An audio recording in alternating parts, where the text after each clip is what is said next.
औज़ुबिल्लाहि मिनश्शैतानिर्रजीम बिस्मिल्लाहिर्रहमानिर्रहीम सल्लल्लाहु अला सय्यिदिना मुहम्मद व आलिहि ताहिरीन अल्लाहुम्मा सल्लि अला मुहम्मद व आलि मुहम्मद। कल सी मुक़द्दिमाती गुफ्तगू कईसी पहिरें जेको आहे मुबाहिसे में उनमें असां जेको आहे मिनहाज सालिहीन जी तारीख़ ऐं जेके फ़िक़्ह जा किताब हुआ उन जी तारीख़ सां मुख़्तसर ज़िक्र कई त फ़ुक़हा खां इहो सिलसिलो कीअं हलियो। अॼुकल्ह जेके मुतदावल किताब आहिनि इहो शुरू कॾहिं खां थिया ऐं कीअं जेको आहे अॼु ताईं असां सिस्तानी ताईं इहो सिलसिलो पहुतो। अॼु जेके सही मसइला हिकु ॿ ज़िक्र कयो आहे उनमें हिकु ॿ इस्तिलाह इस्तेमालु जेका आहे थी आहे उनमां पहिरीं सही इस्तिलाह इस्तेमालु कई हुक्म इल्ज़ामी जी। हुक्म इल्ज़ामी मुक़ाबले में आहे हुक्म ग़ैर इल्ज़ामी जे। जेके अहकाम आहिनि शरीयत में उहे या त हुक्म इल्ज़ामी आहिनि या हुक्म ग़ैर इल्ज़ामी आहिनि। लफ़्ज़ मां ई वाज़े आहे इल्ज़ामी माना लाज़मी, यानी अहिड़ो हुकुम जेको लाज़मी हुजे, करणु लाज़मी हुजे या छॾणु लाज़मी हुजे। ॿई जेको हुकुम इल्ज़ामी ॿिन्ही खे शामिल आहे। मसलन नमाज़ हुकुम इल्ज़ामी फ़िअलन आहे ऐं शराब हुकुम इल्ज़ामी तर्कन आहे। यानी माना नमाज़ खे असां हतमन अंजाम ॾियणो आहे ऐं शराब पीअण खे हतमन छॾिणो आहे, चोरी करण खे हतमन छॾिणो आहे। इहे छा आहिनि सभु हुकुम इल्ज़ामी आहिनि। यानी उहो कमु जंहिंखे करणु या जंहिंखे छॾणु लाज़िम हुजे उनखे हुकुम इल्ज़ामी चइबो आहे। इन जे मुक़ाबले में हुकुम ग़ैर इल्ज़ामी आहे। मसलन जीअं मुस्तहबात ऐं मकरूहात, ठीकु आहे जी, उन्हनि जो करण बि बहितर आहे ऐं छॾण बि बहितर आहे, लेकिन उहे इल्ज़ामी न आहिनि, लाज़मी न आहिनि। अंजाम ॾिजे त बहितर आहे, छॾिजे त बहितर आहे। अगरि को मकरूह खे छॾे नथो, अंजाम थो ॾिए त मसइलो न आहे, या मुस्तहब खे अंजाम नथो ॾिए, मुस्तहब खे तर्क थो करे त मसइलो न आहे। ठीकु आहे, हुकुम ग़ैर इल्ज़ामी आहिनि।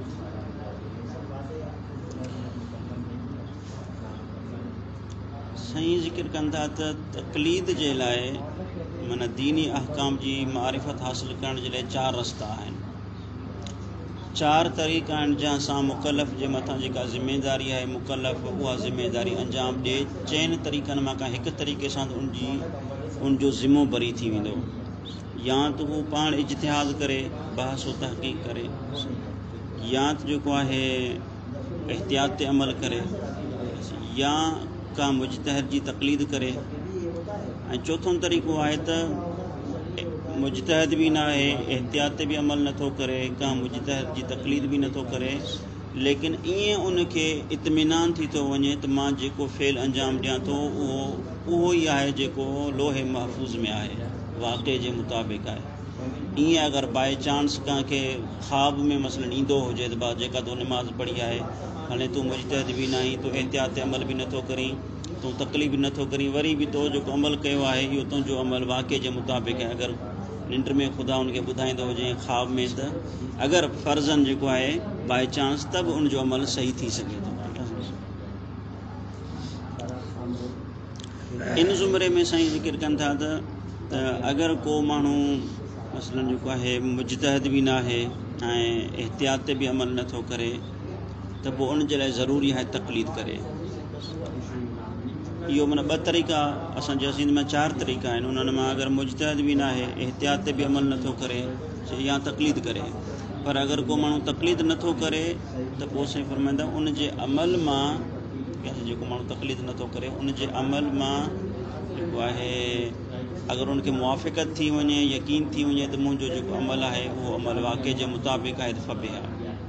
लेकिन अगरि उहो अहिड़ो अमल अंजाम थो ॾिए जंहिं अमल मां ख़ारिज में बिदअत लाज़िम थी अचे, ख़ारिज में बिदअत लाज़िम थी अचे त पोइ उहो उनजे मथां गुनाह ऐं ॾोह आहे।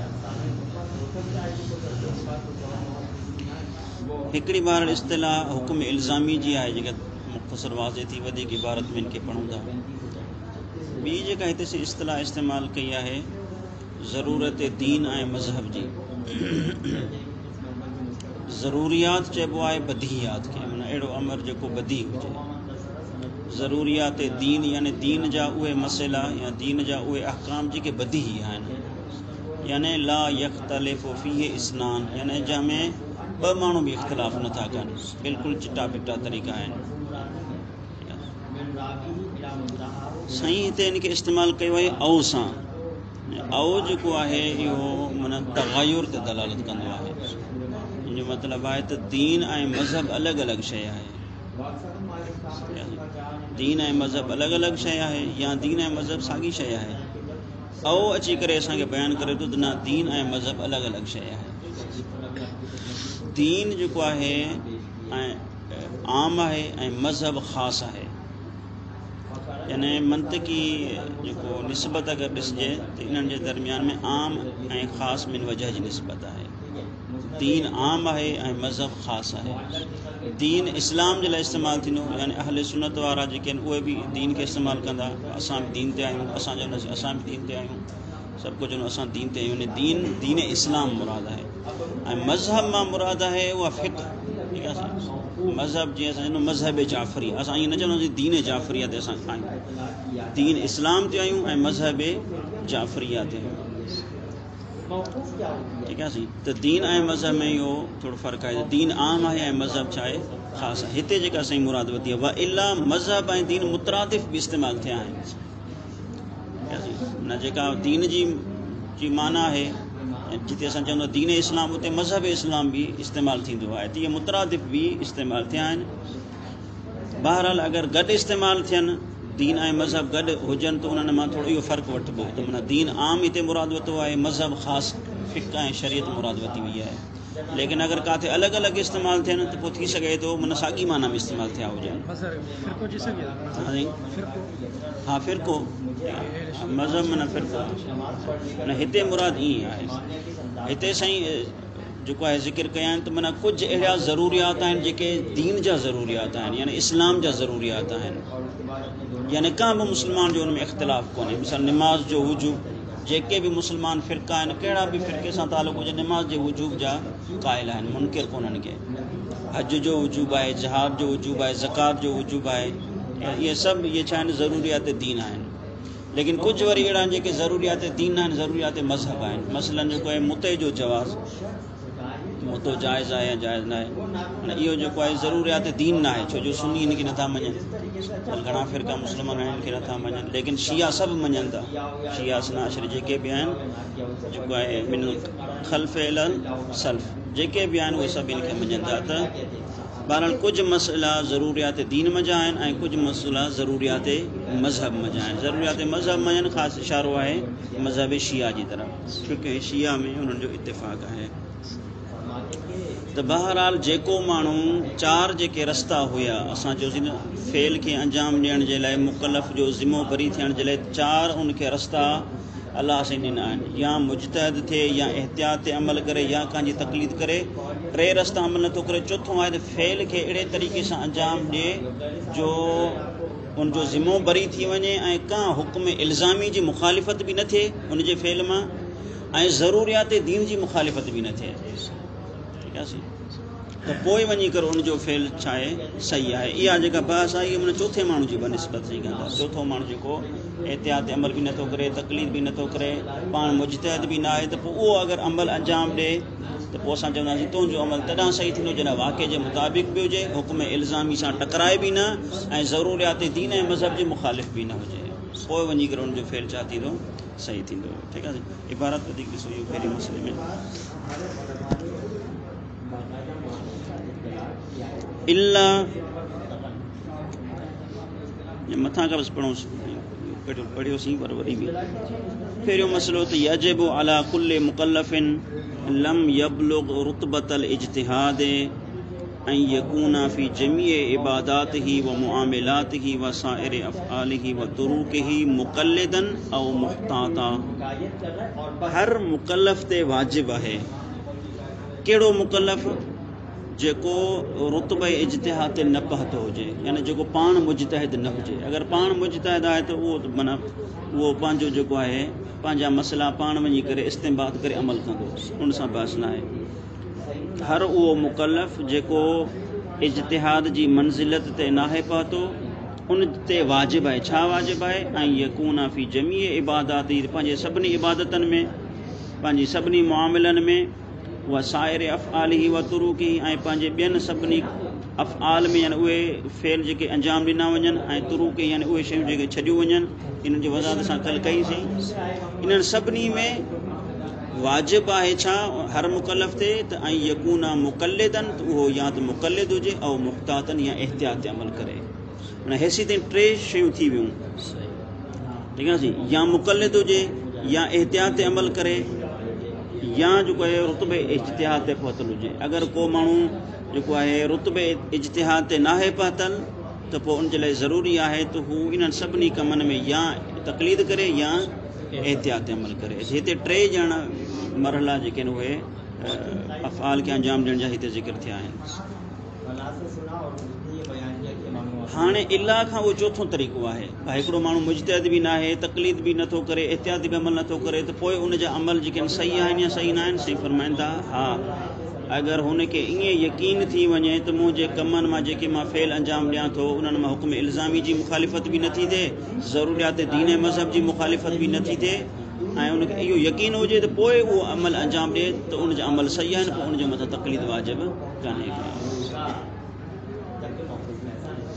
इल्ला अन यहसुल लहुल इल्मु, सवाइ इन जे जो जॾहिं उन शख़्स खे इल्मु हासिल थी वञे। कहिड़ी शइ जे बारे में इल्मु थी वञे, यानी बे अन्नहु ला यल्ज़मु मिन फ़िअलिही, त भाई मां जेको बि कमु अंजाम ॾियां थो ऐं तरक़ी या जेको फ़ेल मां छॾियां थो, मुंहिंजे हिन फ़ेल खे अंजाम ॾियण या कंहिं फ़ेल खे तर्क करण में ला यल्ज़मु मुखालिफ़तुन लिहुक्मिन इल्ज़ामी, कंहिं हुक्म इल्ज़ामी जी मुखालिफ़त लाज़िम नथी अचे, इहो उनखे इल्मु हुजे। इल्मु जो लफ़्ज़ हिते अहम आहे त माण्हू खे इहो इल्मु हुजे त जेको बि मां फ़ेल अंजाम ॾियां थो या जेको फ़ेल छॾियां थो इन में का हुक्म इल्ज़ामी जी मुखालिफ़त कान्हे का। हाणे हुक्म इल्ज़ामी मां छा मुराद आहे, यानी उहे यानी वाजिबात ऐं मुहर्रिमात, यानी न का वाजिब सां टकराए थो न का हराम जो मां मुर्तकिब थियां थो।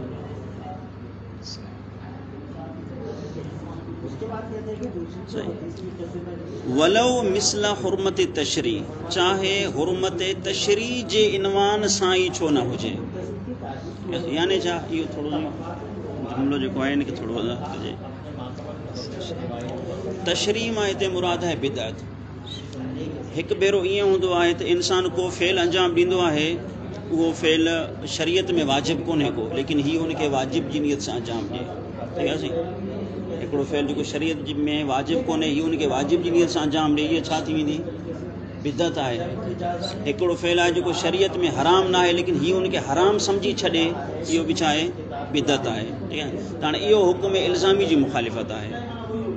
इहा हुक्म इल्ज़ामी जी मुखालिफ़त आहे, इहो त हराम आहे उनजे।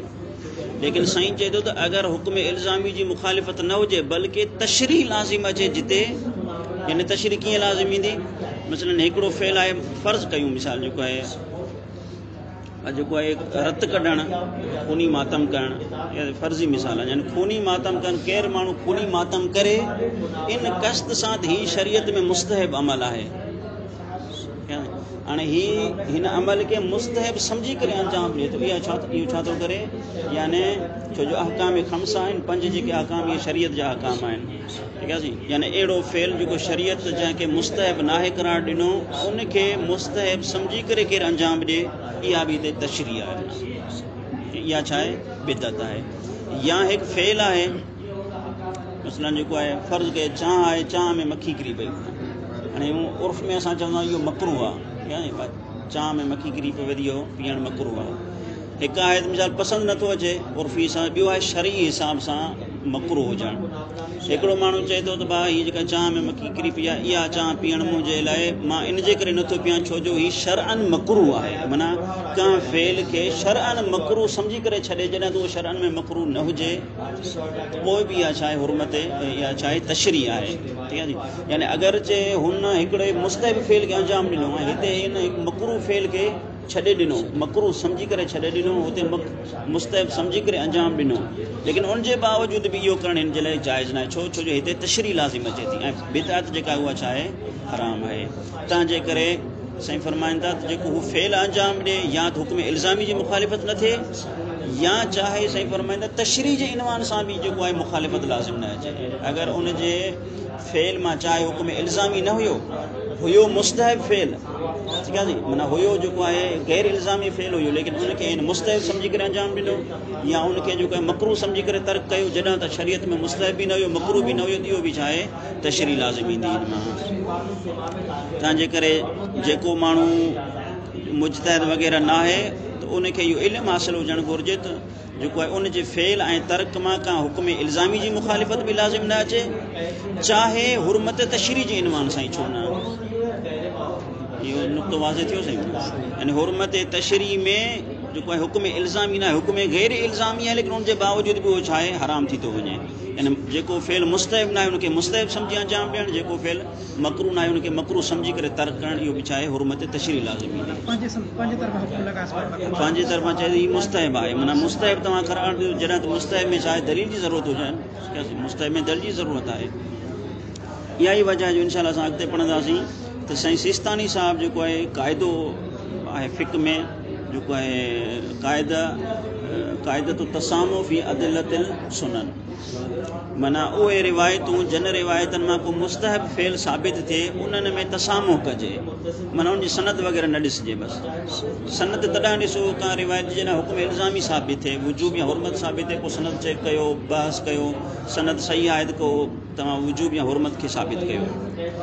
मशहूर जे नज़दीक ईअं आहे अगर का रिवायत में आहे ईअं आहे, मिसाल भाई इमाम हुसैन अलैहिस्सलाम जी जहाँ ज़ियारत कई फलाणे ॾींहुं त उनखे एतिरे हजनि जो सवाबु आहे।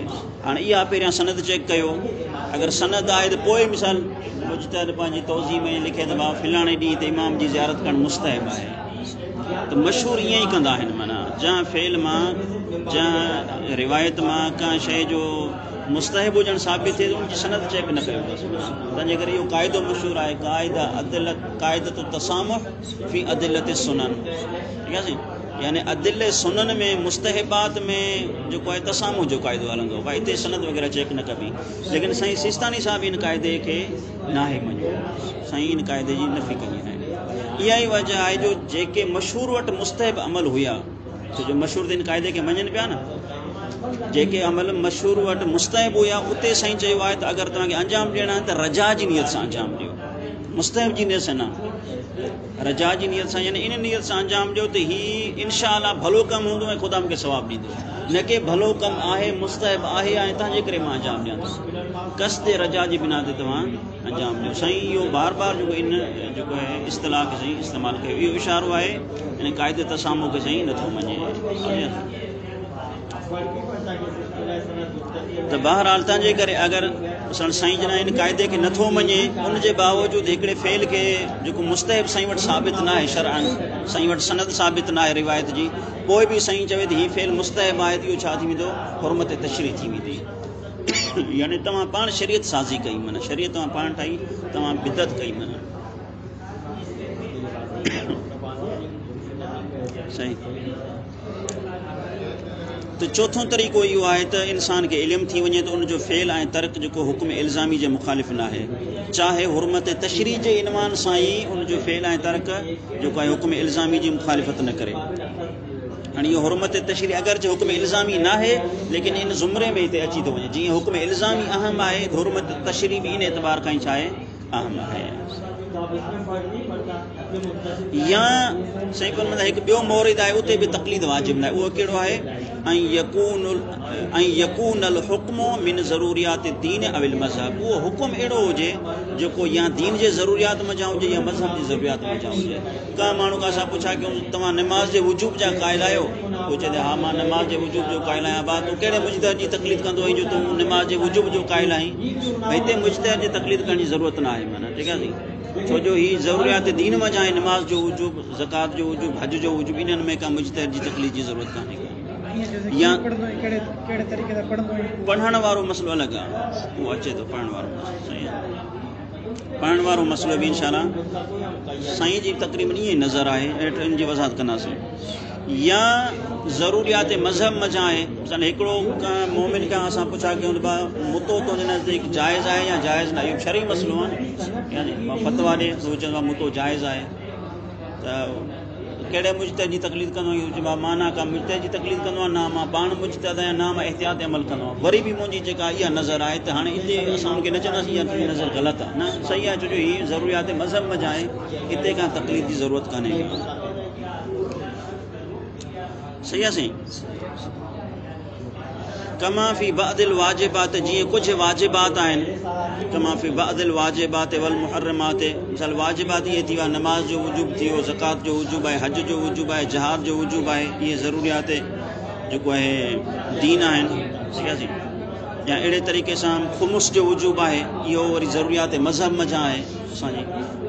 वल मुहर्रमात, ऐं कुझु हराम आहिनि, मिसाल जेको आहे शराब हराम आहे, भई इन ते कहिड़ी दलील आहे, ईअं न आहे त जेको का मुजतहिद जी तक़लीद न करे तो शराब बि हराम बि न चए, उनखे एतिरो बि हक़ न ॾिजे, ईअं न आहे। उहा कसीर मिनल मुस्तहबात वल मुबाहात, ऐं घणा मुस्तहबात ऐं मुबाहात आहिनि, काफ़ी अहिड़ा मुस्तहबात ऐं मुबाहात आहिनि, उहे बि छा आहिनि ज़रूरियात दीन ऐं मज़हब में छा आहिनि। मसलन हिकिड़े माण्हू खे असांजो आज़ादारी करणु मसलन छा आहे, मुस्तहब आहे। इमाम हुसैन अलैहिस्सलाम जे गम में रोइण छा आहे, मुस्तहब आहे। दलील ॾे, मां हिते दलील ज़रूरत कान्हे का, छो ज़रूरियात मज़हब में छा आहे। ऐं अहिड़ा काफ़ी मुबाह अमल आहिनि जेके माण्हू मुबाह जेको आहे वाजिब आहे, इहे न आहिनि, मुबाह अमल आहिनि। ठीकु आहे जी। मिसाल आम ॾींहंनि में तव्हां को अहिड़ो कपिड़ो पाओ, माना मिसाल शादी ते तव्हां ख़ुशी जो वॻो पाओ, हाणे शादी ते ख़ुशी जो वॻे पाइण में का रिवायत आहे छा? पर तव्हां शादी ते वॻो ख़ुशी जो छो पातो आहे, या सुठो वॻो छो पातो आहे, का रिवायत आहे? रिवायत कान्हे का। हीअ छा आहिनि, मुबाहात आहिनि, माना इहे जो इन में बदियात आहिनि, हिन में का क़िस्म जी तक़लीद जी ज़रूरत कान्हे का।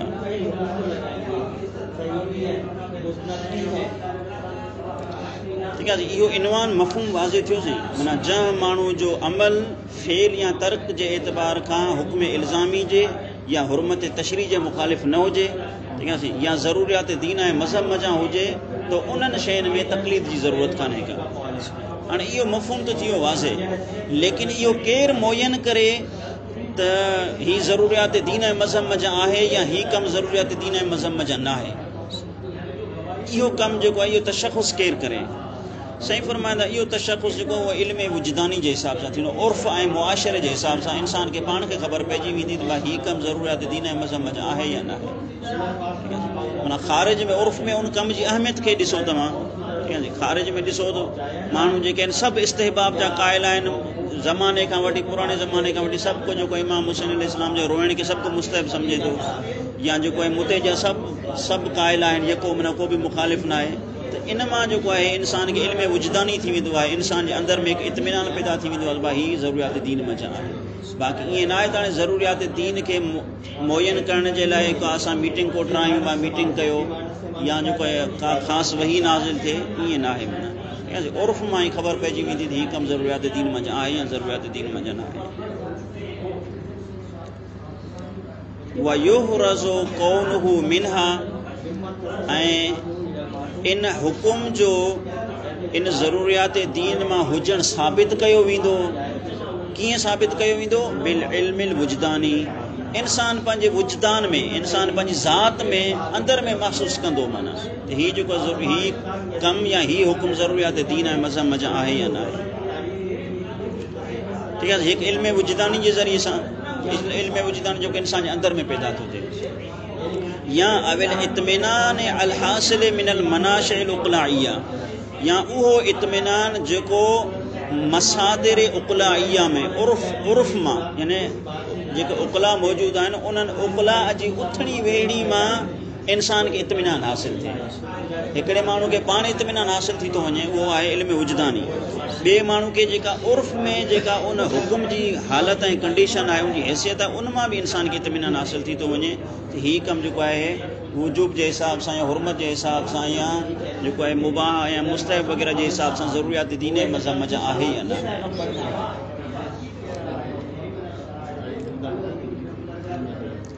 कशिया जीअं कंहिं कम जो मशहूर थी वञणु, जीअं कशिया माना कंहिं कम जो मशहूर थी वञणु, बिल्कुलु मशहूर आहे। या व इख़बारिल ख़बीर अल मुत्तलिअ अलैहा, या हिकु ख़बीर ऐं जेको आहे वॾो माहिर माण्हू अल मुत्तलिअ अलैहा, जेको इन ज़रूरियात दीन ऐं मज़हब ते जेको इत्तिला रखंदड़ हुजे, उहो कंहिंखे ॿुधाए उन मिसाल हिकु वॾो असां जंहिंखे हिकु वॾो माहिर सम्झूं था उहो मिसाल मजलिस में ज़िक्र करे त मां हीअ ज़रूरियात दीन ऐं मज़हब जा आहे त बि जेको आहे उनखे ज़रूरियात दीन ऐं मज़हब जा शुमार कयो वेंदो ऐं पोइ उन में तकलीफ़ करण जी ज़रूरत कान्हे। जीअं अक्सर ख़ुतबा चवंदा आहिनि इसमें मेरा अक़ीदा ये है, उहो पंहिंजो जेको अक़ीदो बयानु कंदा आहिनि माना बहरहाल अगरि अहिड़ो को हुजे ख़बीर हुजे उहो चवे त भाउ मुंहिंजी राय इहा आहे त माना जेको उनजी राय खे पोइ क़बूल कयो वेंदो।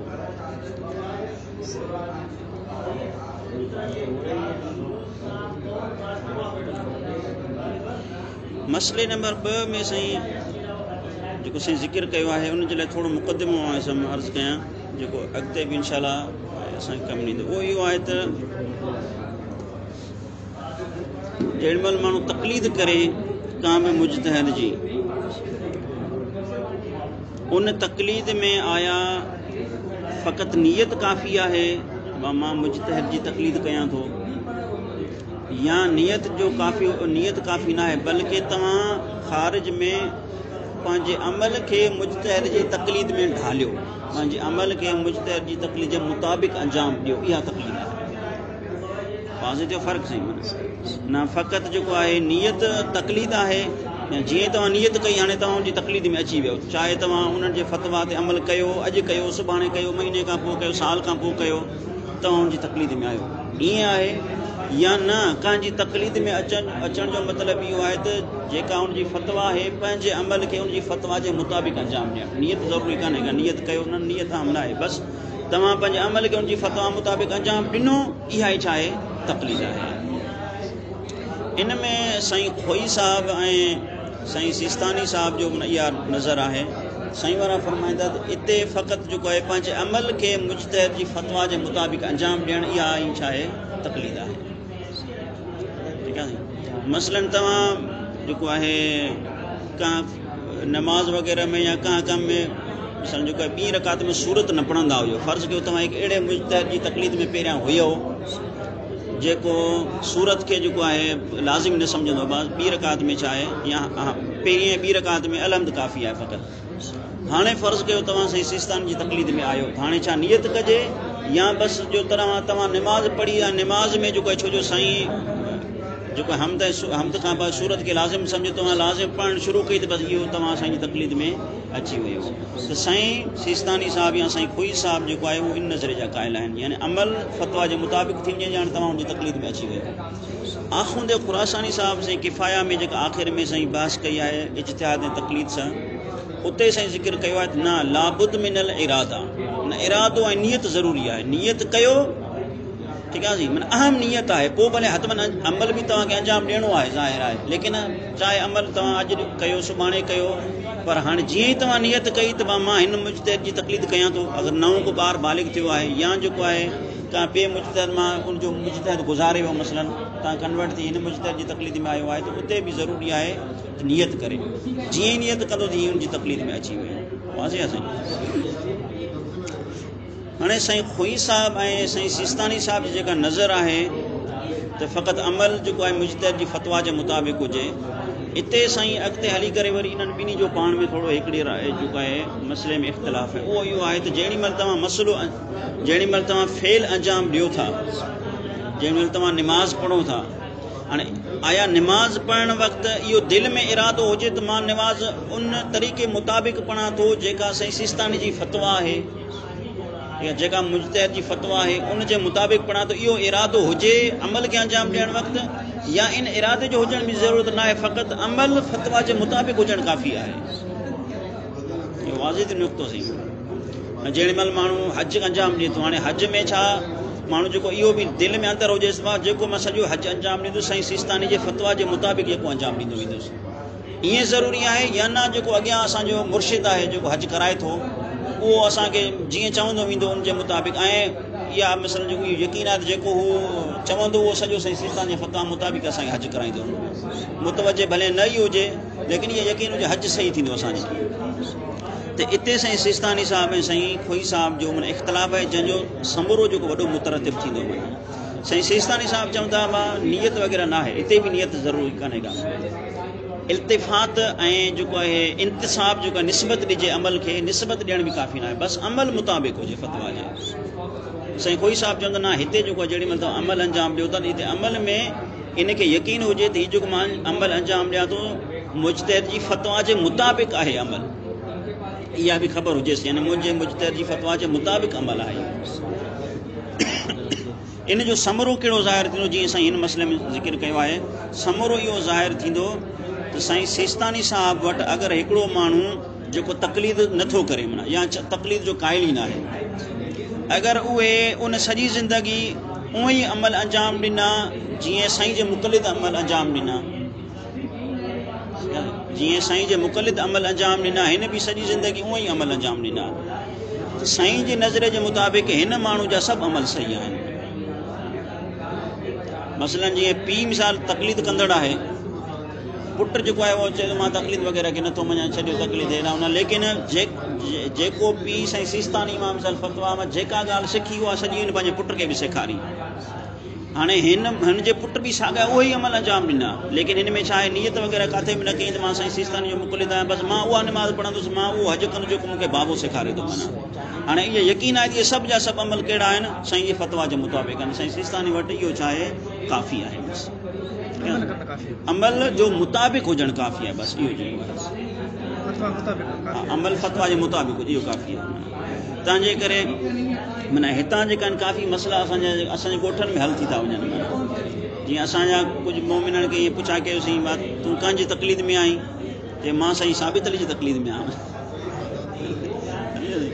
माना ॻोठ जो जेको मौलवी आहे सभु उनजे पोयां हूंदा आहिनि, मौलवी जीअं ॿुधाईं त उहे अमल अंजाम ॾींदासीं। हाणे ज़ाहिर आहे जेको मौलवी आहे उहो का न का मुजतहिद हूंदो, अगरि का न का मुजतहिद जो मुक़लिद हूंदो। अगरि साईं सिस्तानी साहिब जो मुक़लिद आहे साईं वटि त निस्बत वग़ैरह या नालो खणणु ज़रूरी कोन्हे, को नियत बि ज़रूरी कान्हे, कि अमल मुताबिक़ हुजे। अमल त उहो साॻियो जेको आहे मिसाल उहो बि साॻियो तोज़ीम पढ़ी करे उन्हनि खे सेखारे थो, इहो चाहे काफ़ी आहे। तंहिंजे करे साईं हाणे ॾिसो था हिन खे इस्तिस्ना कंदो। शुरू में साईं ज़िक्र कयो आहे त अमल गैरिल मुजतहिद, उहो माण्हू जेको मुजतहिद न आहे, ठीकु आहे साईं, उनजो अमल बिला तकलीदिन वला एहतियातिन बातिल, तकलीद ऐं एहतियात खां बग़ैर बातिल आहे, जीअं अॻिते हिनजी इस्तिस्ना करे थो। ठीकु आहे, याने जेको माण्हू मुजतहिद न आहे, तकलीद बि नथो करे, एहतियाती अमल नथो करे, ठीकु आहे साईं, इन जो अमल छा आहे, बातिल आहे, बेमाना बातिल आहे। याने छा बातिल आहे, याने अन्नहु ला यजूज़ु लहू, याने हिन शख़्स जे लाइ जाइज़ न आहे त अल इज्तिज़ाउ बिही, त हिन अमल खे काफ़ी सम्झे। अल इज्तिज़ाउ बिही यानी अल इक्तिफ़ाउ बिही, हिन अमल ते इक्तिफ़ा करे, त मुंहिंजो ज़िम्मो बरी थी वियो, मसलन हज ते वियो हो, मुजतहिद बि न आहे, तकलीद बि न कई, एहतियात बि अमल अंजाम न ॾिनो, हज करे आयो। हाणे साईं फरमाइनि जो हज बातिल आहे, यानी बातिल आहे यानी छा, बातिल आहे जो मतिलबु आहे यानी काफ़ी न आहे, इहो जेको हज आहे जो काफ़ी न आहे। हाँ मां या हाणे छा इस्तिस्ना अथव, माना इन जो अमल बातिल आहे, हिन जो अमल काफ़ी न आहे, लेकिन मालम यअलम बेमुताबिक़तिही लिल वाक़े, जेसी ताईं हिन खे इहो इल्मु न हुजे त मुंहिंजो अमल वाक़े जे मुताबिक़ आहे। ठीकु आहे साईं, अगरि हिन खे इहो इल्मु थी वञे मुंहिंजो अमल वाक़े जे मुताबिक़ आहे, पोइ का मुजतहिद जी तकलीद बि न करे, का जो नालो बि न खणे, बसि अमल वाक़े जे मुताबिक़ हुजे माना, तब छा आहे काफ़ी आहे। बसि अमल जो वाक़े जे मुताबिक़ हुजणु काफ़ी आहे, भले मुजतहिद जी तव्हां तकलीद न कयो, का बि कुझु बि न कयो, बसि अमल तव्हांजो वाक़े जे मुताबिक़ आहे तब काफ़ी आहे। हिते वाक़ई मां मुराद जेको आहे लोहे महफ़ूज़ आहे,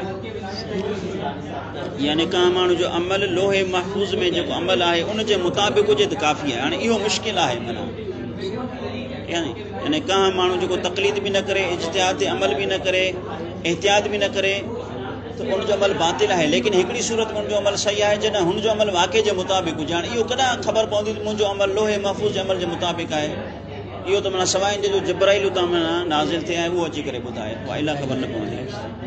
हा इला इहा जेका हाणे जेका असां जे लाइ थोरी आसानी कंदी माना आम माण्हुनि जे लाइ।